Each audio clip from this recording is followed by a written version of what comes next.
Hello, मैं हूं सरताज। पिछली वीडियो में मैं आप लोगों को प्रोबेबिलिटी पढ़ाया था और उसके मैंने बेसिक चीज़ें बताई थी, यानी कि कॉन्सेप्ट मैंने बता दिया था। ठीक है, चलिए आज देखते हैं कुछ क्वेश्चंस। ये क्वेश्चन मैंने केवीएस से लिया हुआ है। केवीएस के टीचर्स ने ये क्वेश्चंस को या तो असेंबल किया है या उन्होंने बनाया है। ये केवीएस की तरफ से है। ठीक है, और मैं आपसे रिक्वेस्ट करता हूँ कि अगर कोई भी प्रोबेबिलिटी का क्वेश्चन आप किसी भी बुक से बना रहे हैं और आपको समझ में नहीं आ रहा है तो प्लीज़ मुझे कमेंट में लिख दीजिए या वो पेपर मुझे भेज दीजिए। मैं उसको सॉल्व करने की कोशिश करूँगा। आप भी सीख लेंगे और दूसरे बच्चे भी सीख लेंगे। ठीक है, आज देखते हैं कुछ क्वेश्चंस केवीएस के। ठीक है, और बाकी मुझे जहाँ से भी क्वेश्चन मिलेगा मैं कोशिश करूँगा उसको सॉल्व करने की, समझाने की। ठीक है, चलिए देखिए, पहला क्वेश्चन ये कहता है कि a ticket is drawn at random from a bag containing tickets numbered 1 to 40। एक बैग में एक टिकट रखा हुआ है, एक टिकट नहीं, कई सारे टिकट रखे हुए हैं और उस हर टिकट पे नंबर लिखा हुआ है 1 2 3 ऐसे करते करते 40 तक। अब ये एक बैग के अंदर रखा हुआ है, तो probability that the selected ticket has a number with the multiple of 5। अगर आपने एक टिकट निकाला, आंख बंद करके उस बैग में हाथ डालकर एक टिकट निकाला, तो वो क्या चांस है कि वो टिकट का जो नंबर आएगा उस नंबर पे वो नंबर डिविजिबल होगा 5 से।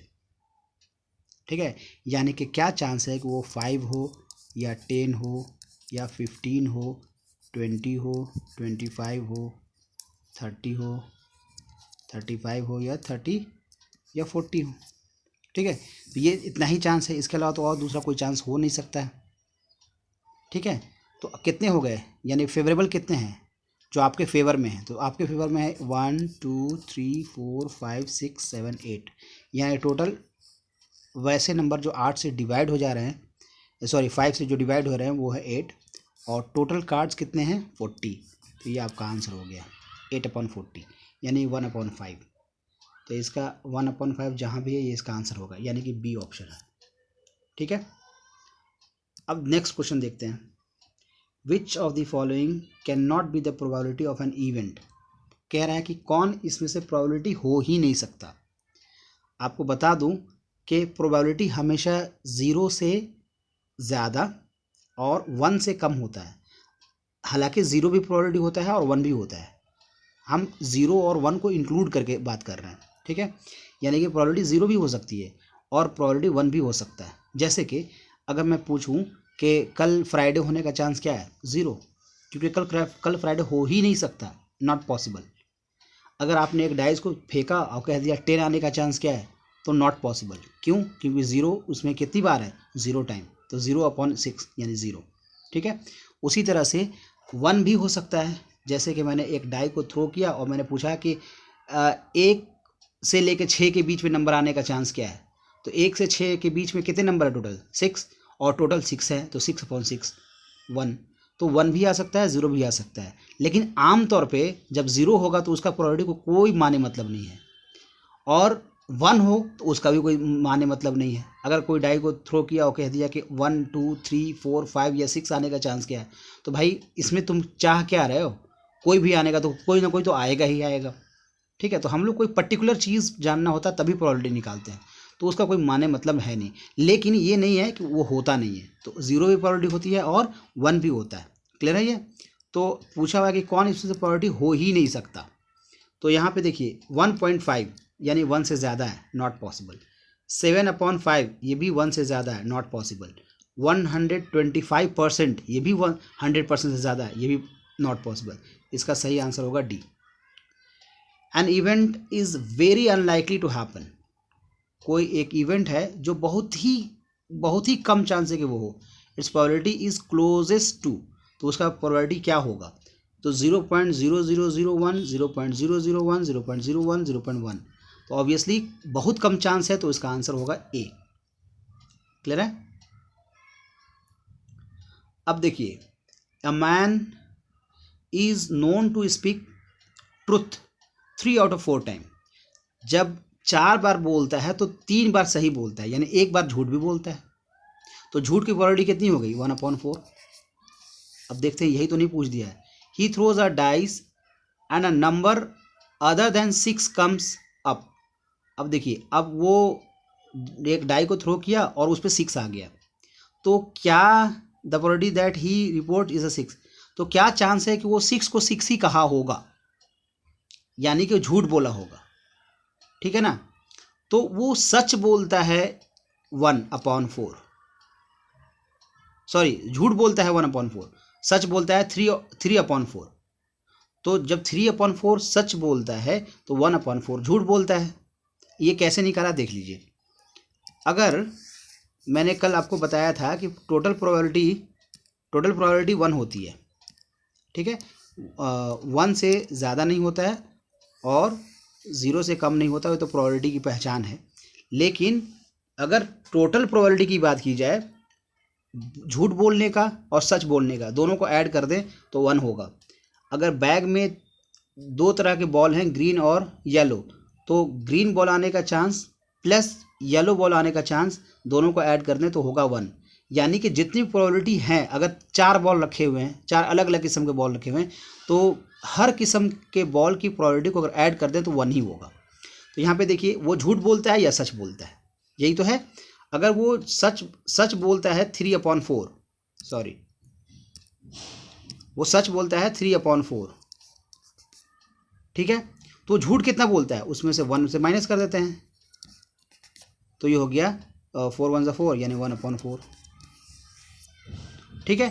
तो अगर ये सच इतना बोलता है तो झूठ इतना बोलता है। अब एक बार ही उसने बोला है, ठीक है, एक बार 6 आया, तो हो सकता है 6 को वो कुछ और बता दे या ना भी बताए, तो वो झूठ बोल रहा है कि नहीं, वो होगा 1/4। इसका सिंपल आंसर है 1/4, ठीक है, क्योंकि एक बार उसने बोला है। दूसरा है, नेक्स्ट क्वेश्चन है कि the probability of selecting a रॉटन Apple randomly from a heap of 900 apple is 0.18. What is the number of rotten apple in the heap? देखिए, rotten apple का ये दिया हुआ है। अगर rotten apple मान लेते हैं कि x है, तो x अपॉन टोटल क्या है 900। ये प्रोबेबिलिटी ऐसे हम निकालते। अगर मुझे निकालना होता कि rotten apple कितना है, तो rotten apple ऊपर में और टोटल नीचे, ये तो होता प्रोबेबिलिटी, और ये ऑलरेडी दिया हुआ है 0.18, ठीक है। अब ये x यहीं रहेगा और उससे मल्टीप्लाई हो जाएगा 900 इंटू 0.18, ठीक है। इसको दोनों को मल्टीप्लाई कर लिए, जो आपका आंसर आएगा वो आंसर हो जाएगा। क्लियर है। चलिए नेक्स्ट देखते हैं कि द प्रोबेबिलिटी कहाँ तक हो गया, हाँ ये तो हो गया। 5th 6th देखिए, the probability of getting exactly 1 head in tossing a pair of coin.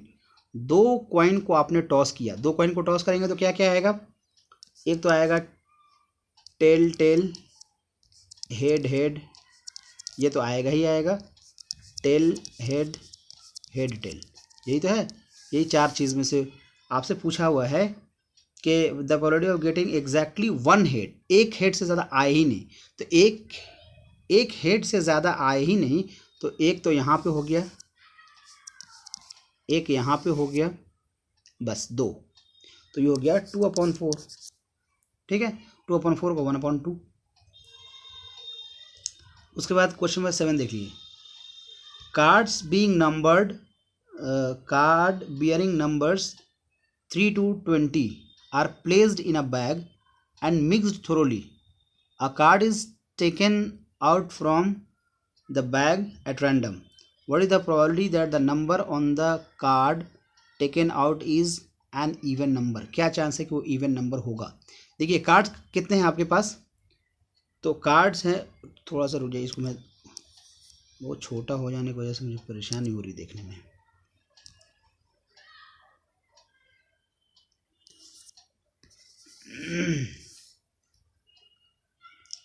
हाँ, तो कार्ड आपके पास हैं कहाँ से कहाँ तक, 3 से शुरू हो रहे हैं और वो 20 तक हैं। तो 3 से 20 तक में इवन नंबर कितने हैं, यही तो पूछा हुआ है।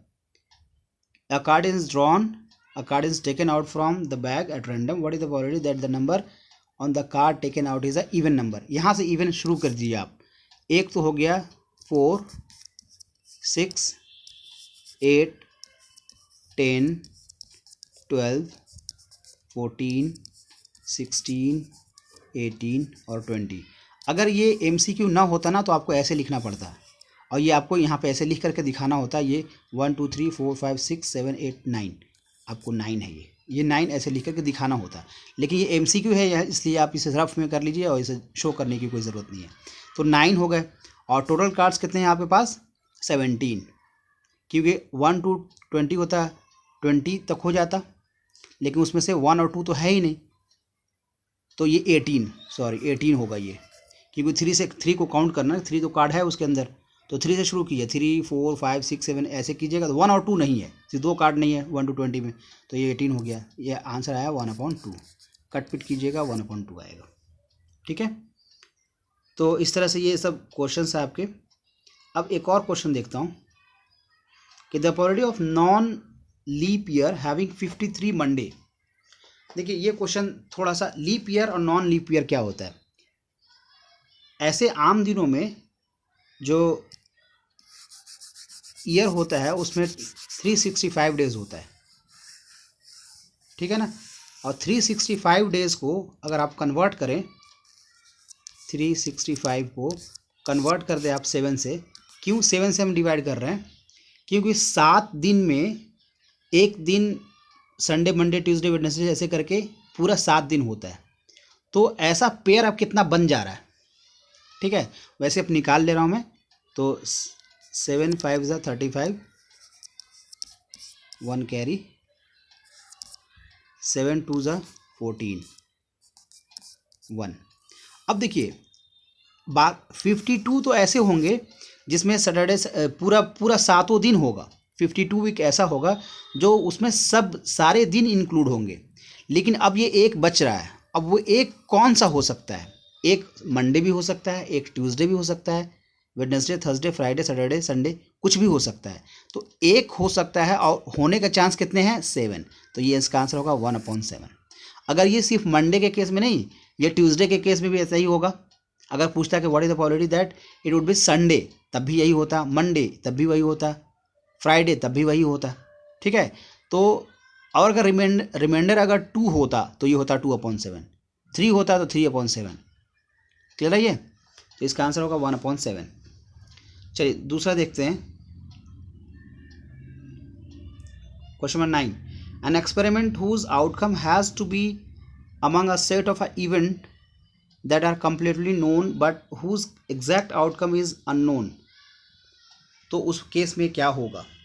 कह रहा है कि an experiment whose outcome has to be among a set of event that are completely known but whose exact outcome is unknown, उसे हम लोग कहते हैं फेवरेबल आउटकम।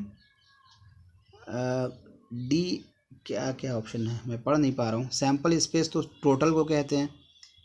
रैंडम एक्सपेरिमेंट शायद है, पता नहीं, रैंडम ही लिखा हुआ है। इसे आप देख लीजिएगा क्या है, मुझे समझ नहीं आ रहा ये, ठीक है। इसे आप एक बार पढ़िएगा, नहीं समझ में आएगा तो मैं बता दूंगा, लेकिन मुझे ये मैं पढ़ नहीं पा रहा हूँ इसको सही से, ठीक है। चलिए क्वेश्चन नंबर 10 देखते हैं। इसको मैं घेर दे रहा हूँ क्योंकि मैं भी इसे देखूंगा बाद में, ठीक है, क्या है बेसिकली क्वेश्चन क्या है। चलिए क्वेश्चन नंबर 10 देखिए। A fair dice is rolled, probability of getting a number x such that x greater than equal to 2 and less than equal to 6।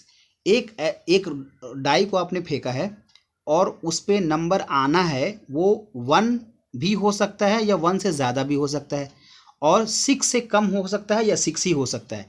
तो भाई डाई पे तो होता ही है 1 2 3 4 5 6 तक तो ये होता ही है। तो इसी के आने का चांस क्या है? तो ये तो 100% आएगा। ये ऐसे नंबर हैं कितने? 6, और टोटल कितने हैं? 6, तो 6/6 1। इसका एग्जैक्ट आंसर होगा डी, ठीक है।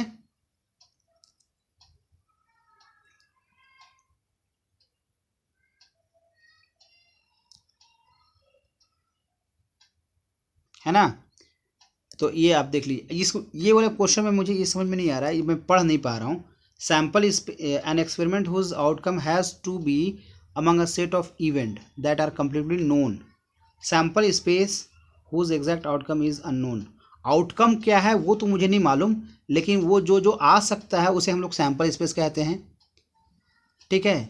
और सब मैं थोड़ा थोड़ा बता देता हूँ। सैम्पल स्पेस को कहते हैं जो चीज़ आनी है।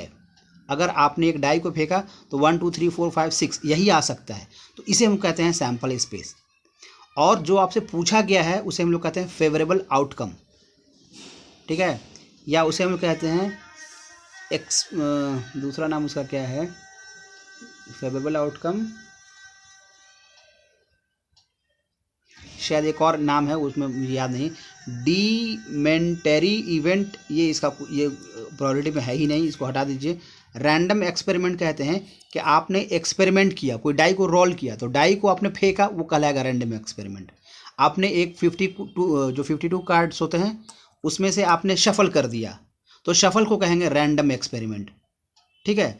तो आप ये दो टर्म समझा दिया, आप इसको थोड़ा मीनिंग देख लीजिएगा। Experiment whose outcome has to be among a set of, ये मेरे ख्याल से सैम्पल स्पेस ज़्यादा इसका आंसर बेहतर होगा, क्योंकि एक एक्सपेरिमेंट किया गया उसमें जो चीज़ आनी है उसको आपको पता है बस, तो उसे सैम्पल स्पेस कहते हैं। और जो चीज़ आना है जिसके बारे में पूछा जाता वो हो जाता फेवरेबल आउटकम, लेकिन वो ऑप्शन है नहीं। डीमेंट्री इवेंट कुछ भी नहीं होता। रैंडम एक्सपेरिमेंट होता है कोई भी ऐसा एक्सपेरिमेंट जिसमें कोई बायसनेस नहीं हो। आपने प्लेइंग कार्ड को शफल कर दिया और लूडो के जो पासा जो फेंकते हैं उसको आपने बिल्कुल अच्छे से मिक्स कर लिया, मतलब डब्बे में होता है ना वो, तो आपने उसको मिक्स कर लिया, तो उसे हम लोग कहेंगे रैंडम एक्सपेरिमेंट। और नॉन ऑफ दिस का यहाँ पे कोई मतलब नहीं है। इसका मोस्ट प्रोबेबल सैम्पल स्पेस इसका आंसर होगा। चलिए क्वेश्चन नंबर 10 देख लीजिए। अ फेयर डाइस इज थ्रोन, हाँ इसका तो आंसर मैंने बता दिया। क्वेश्चन नंबर 11 देखिए। The probability of getting exactly one tail in tossing a pair of coin is, आपने एक कॉइन को टॉस किया तो एक ही टेल आने का चांस क्या है, तो ऑब्वियसली बात है कि एक हेड और एक टेल होता है। जब एक आएगा तो या तो हेड आएगा या टेल आएगा, तो ये 1/2 आएगा, ठीक है। चलिए बस इतना ही रखिए, और फिर अगर कोई क्वेश्चन नहीं समझ में आता है तो इसके एक और पार्ट बनाऊंगा, MCQ का एक और पार्ट बनाऊंगा, ठीक है। Thank you.